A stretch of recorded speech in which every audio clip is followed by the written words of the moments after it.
சார்ந்த பொதுமக்கள் அனைவரையும்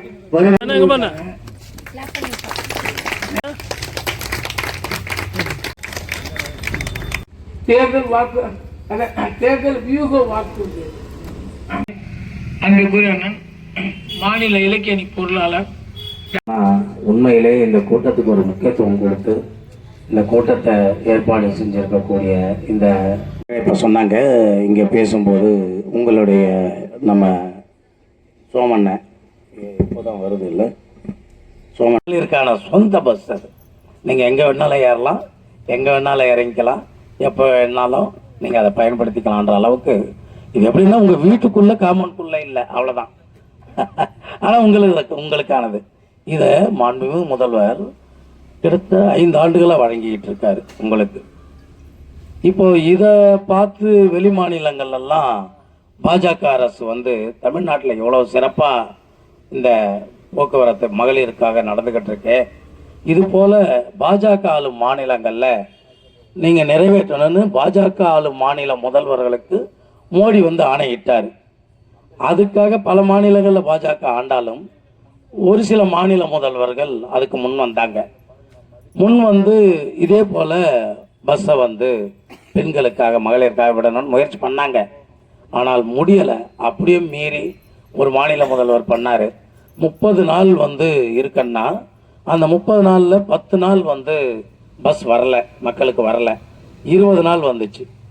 அதுக்கு அடுத்த மாதம் பார்த்தீங்கன்னாக்கா 20 நாள் வரல, 10 நாள் வந்துச்சு.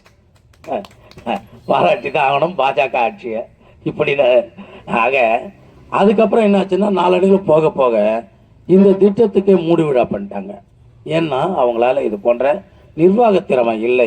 நம்ம மாண்புமிகு முதல்வருக்கு இருக்கும் அந்த நிர்வாக திறமை, ஆற்றல். ஏன்னா அவர் கலைஞரிடம் பயிற்சி பெற்றவர். எவ்வாறு மக்களுடைய தேவைகள் இருக்கும், அதை எவ்வாறு நிறைவேற்றுவது என்பதை முழுவதுமாக அறிந்தவர். ஆகையினால்தான் இன்னைக்கு வரையும் உங்களுக்கு அந்த பஸ் போக்குவரத்து உங்களுக்கு கிடைச்சிக்கிட்டு இருக்கு. அதே நேரத்தில் இது மடிப்பாக்கம் பகுதி. நாங்கள் கூட தலைமையில் பேசினோம். மடிப்பாக்கம் பகுதியில் சில இது இருக்குமே, ஏன்னா அதெல்லாம் எப்படி இல்லை நீங்கள் அவங்களுக்கும் பணியாற்றுங்க.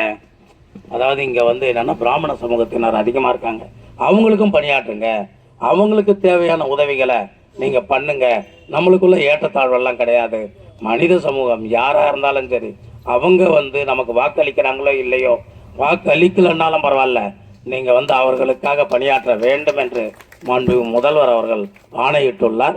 இது அவங்களுக்கு தெரியும், இருந்தாலும் நம்ம அனைவருக்கும் தெரியணுன்றதுனால இதை சொல்கிறேன். மடிப்பாக்கம் பகுதியில் சில நேரங்களில் நம்மளுக்கு வாக்குகள் கொஞ்சம் கம்மியாக கிடைக்குது. அது காரணம் என்ன அப்படின்னாக்கா அது பாஜகவுடைய வாக்குகளாக இருக்கின்றது. ஆனால் பார்க்கும்போது பார்த்தீங்கன்னாக்கா இது கடந்த நாடாளுமன்ற தேர்தலுக்கு தான் அப்படி இருந்ததே வழிய, நம்மளுடைய மாநில தேர்தல் வரும்போது, சட்டமன்ற தேர்தல் வரும்போது பிராமணர்கள் கூட உதயசூரியனுக்கு தான் வாக்களிக்கிறாங்க. இது யார் சொல்றதுன்னா மாண்புமிகு முதல்வர் சொல்றார். மாண்புமிகு முதல்வரே சொல்றார். ஆகையினால அவங்களுக்கான ஒரு இயக்கமும் திராவிட முன்னேற்ற கழகம். ஆகையினால இந்த இடத்துல மடிப்பாக்கத்தில் இந்த இடத்துல நடக்கிற இந்த கூட்டத்தில் இதை நான் பதிவு பண்ணணுன்றதுக்காக தான் இதை சொன்னேன். அதே மாதிரி பார்த்தீங்கன்னாக்கா நீங்கள்லாம் மகளிர் இந்த இடத்துல நிறைய கூடியிருக்கீங்க. மகளிருக்கான ஆட்சி அப்படின்றது மாண்புமிகு முதல்வர் தொடர்ந்து பண்ணிக்கிட்டு வராரு. எங்களுக்கெல்லாம் என்ன பெருமைன்னா, மகளிருக்கான ஒரு ஆட்சி நடத்துகிறாரு, எங்களுக்கெல்லாம் இல்லையான்னு ஒரு ஏக்கம் இருக்கும். ஆண்களுக்கான ஆட்சியாக இல்லையே, இல்லை, ஆண்களுக்கான ஆட்சியாகத்தான், ஆண்களுக்கும் சேர்த்ததுமான ஆட்சி தான் பெண்களுக்கான மாண்புமிகு முதல்வர் நடத்தும் இந்த ஆட்சி. என்ன காரணம்னா, பெண்கள் அப்படின்றவங்க இல்லாமல் நாங்கள் இல்லை. எங்களுடைய தாய், எங்களுடைய சகோதரிகள் அனைவருமே பெண்கள். பெண்கள் இல்லைன்னா நாங்கள் இல்லை. பெண்களை எந்த அளவுக்கு போற்றுகிறோமோ அந்த அளவுக்கு ஆண்களுக்கும் சிறப்பு. அதாவது நீரின்றி அமையாது உலகு சொல்லுவாங்க இல்லையா? உண்மை என்னன்னா, பெண்ணின்றி அமையாது உலகு. இதுதான் உண்மை. நீங்க இல்லைன்னா நாங்க இல்லவே இல்லை, ஆண்கள் இல்லை. இதுதான் உண்மை. ஆகையினால தான் இந்த பெண்களுக்கான ஆட்சியை நம்ம மாண்புமிகு முதல்வர் கொடுத்தாலும் அது எங்களுக்கும் சேர்ந்ததுமான ஆட்சி என்ற ஒரு உணர்வோடு தான் மாண்புமிகு முதல்வரை போற்றுகின்றோம். ஆக இது ஒரு பக்கம் வந்துட்டு நான் இப்போ சொல்லியிருந்தாலும் அப்படின்றதுக்கு சமீபத்தில் ஒரு 1-2 மாதத்துக்கு முன்னாடி நீங்கள் பார்த்துருப்பீங்க, யார் பார்த்தீங்கன்னு தெரியல, ஊடகத்தில் ஒரு பார்வையற்ற பிறவியிலேயே பார்வை இழந்த ஒரு பெண், அந்த அம்மாவுக்கு வந்து ஒரு 32 வயசு இருக்கும். அவங்கள வந்து தந்தை இழந்தவங்க, தந்தை கிடையாது, அவங்களுடைய அம்மா தான் வந்து அந்த மகளுக்காக, பார்வை இழந்த மகளுக்காக தன்னுடைய வாழ்க்கையை தியாகம் பண்ணி மகளுக்காகவே வாழ்ந்துக்கிட்டு வந்தாங்க.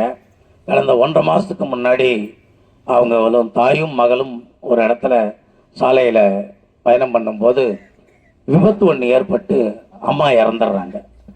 ஆனால் இவங்களுக்கு ஒன்றும் ஆகலை, பார்வையற்ற இந்த பெண்மணிக்கு ஒன்றும் ஆகலை. அம்மா இறந்துட்டாங்கன்ற செய்தி இவங்களுக்கு தெரிஞ்ச உடனே இவங்க துக்கம் தாழாமல் ஓன்னு அழுகுறாங்க. இதை யாராவது ஊடகத்தில் பார்த்துருக்கீங்களான்றது தெரியலை. ஊடகம் அந்த அம்மா பார்த்துருக்காங்க, தலையாட்டுறாங்க. ரொம்ப நன்றி இதை சொல்ல. ஆக அப்போ அந்த மாதிரி இதுவானோன்னா அந்த அபலை பெண் இல்லையா, பார்வையற்ற பெண்மணி, அந்த அம்மாவுக்கு வந்து நமக்கு ஆதரவாக இருந்தது நம்ம அம்மா தானே, சொந்தம் பந்தம் யாருமே வந்து சப்போர்ட்டுக்கு இல்லை. அப்போ துக்கத்தோடு அவங்க வந்து அழறாங்க. ஐயோ எனக்கு இருந்தது எங்கள் அம்மா இறந்துட்டாங்களே, எங்கள் அம்மா இல்லாமல் நான் எப்படி வாழ போகிறேன், நான் வாழ்ந்து என்ன பயன்னு சொல்லி கதறி அழறாங்க. கதறி அழுததை இதை இப்போ மாதிரி ஊடகங்கள் எடுக்கிறாங்க இல்லையா, அது போல் மக்கள் அங்கே இருந்தவங்க அவங்களுடைய செல்ஃபோனில் படம் பிடிச்சு அந்த இதை வந்து ஊடகத்தில் விட்டாங்க. ஊடகத்தில் விட்ட விஷயம் என்னாச்சுன்னாக்கா, அது வந்து மாண்புமிகு முதல்வருடைய பார்வைக்கு போயிருக்கு. மாண்புமிகு முதல்வர் அதை பார்த்துட்டு ரொம்ப நெகிழ்ந்து போய் அந்த பெண்மணி யார் அப்படின்றத கண்டுபிடிக்க சொல்லி அந்த பெண்மணி கிட்ட கொண்டு போய் ஃபோனை கொடுங்க, நான் பேசணும் அவங்க கிட்டன்னு சொல்லி அது மாதிரி போய் இந்த செல்ஃபோனில் அந்த பெண்மணி கிட்ட சொல்கிறாங்க, அம்மா முதல்வர் பேசுகிறாருமானா அந்த அம்மாவுக்கு நம்பிக்கையே வரல. இதை எப்படி நம்புவாங்க, திடீர்னு முதல்வர் பேசுகிறாங்க அப்படின்னா அந்த அம்மாவுக்கு நம்பிக்கையே வரல. இருந்தாலும் வேறு வழியெல்லாம் வாங்கி பேசுகிறாங்க. அப்போ முதல்வர் பேசுகிறாரு, மாதிரி அம்மா இந்த மாதிரி உங்களுக்கு ஒரு துயரமான சம்பவம் நடந்திருக்கு, ரொம்ப வருத்தமாக இருக்குது, ரொம்ப கஷ்டமாக இருக்குது, கவலைப்படாதீங்க, உங்களுக்கு நான் இருக்கேன் அப்படின்னு. யார் சொல்ல? முதல்வர் சொல்கிறார், உங்களுக்கு நான் இருக்கேன், கவலையே படாதீங்க, உங்களுக்கு நான் இருக்கமானோன்னா அந்த பெண்ணுக்கு அழுக தாங்க முடியாமல் அதை கேட்டுக்கிட்டு பதிலும் சொல்ல முடியாமல் நான் தழுக்க அந்த அம்மா வந்து முதல்வர்கிட்ட பேசினாங்க. முதல்வர் அவ்வளோ தைரியம் கொடுத்தாரு. அந்த காட்சி காணொலியில் வந்தது. அந்த காட்சி வந்து காணொலியில்னாக்கா ஊடகத்தில் டிவியில் கூட வந்தது, டிவிகளில் வந்தது. அந்த அம்மா பார்த்துருக்காங்க. பல பேர் யார் பார்த்தீங்க, பார்க்கலன்னா கூட இப்போ கூட சர்ச் பண்ணி பார்த்தீங்கன்னா யூடியூப்பில் அந்த காட்சி தெரியும். அதோட விட்டு இல்லைங்க, இது முடிஞ்ச ஒரு அடுத்த வாரம் கூட இல்லைங்க, அடுத்த ஒரு 4-5 நாட்களில் அந்த அம்மாவுடைய கல்வி தகுதி என்ன, அவங்களுடைய மற்ற அடிப்படை தகுதிகள் என்ன, இதெல்லாம் எதுவுமே பார்க்கல. எதுவுமே பார்க்காம இந்த அங்கன்வாடி இருக்கு இல்லைங்களா, அங்கன்வாடியில் அரசு பணியை அந்த அம்மாவுக்கு வந்து மாவட்ட கலெக்டரை கூப்பிட்டு கொண்டு போய் அரசாணையை கொடுத்தாங்க. அந்த அம்மாவுக்கு 20,000 to 25,000 சம்பளம் போட்டு இது போன்ற பெண்களுக்கான ஒரு ஆட்சியை மாண்புமிகு முதல்வர் அவர்கள் வந்து தொடர்ந்து பண்ணிக்கிட்டு இருக்காரு.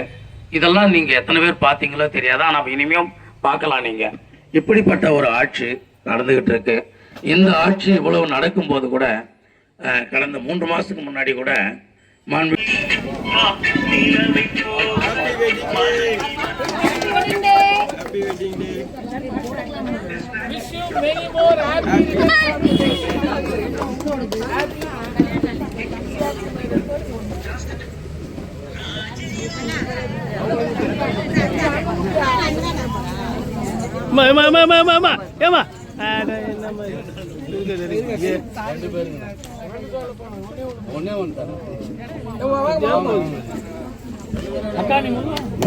இங்க பாருங்க அண்ணா, இங்க பாருங்க அண்ணா,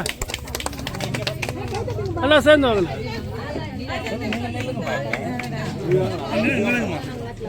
தம்பி இங்க பாருங்கண்ணா, தம்பி இங்க பாருங்கண்ணா. ஓகே, அப்படியா இருங்க.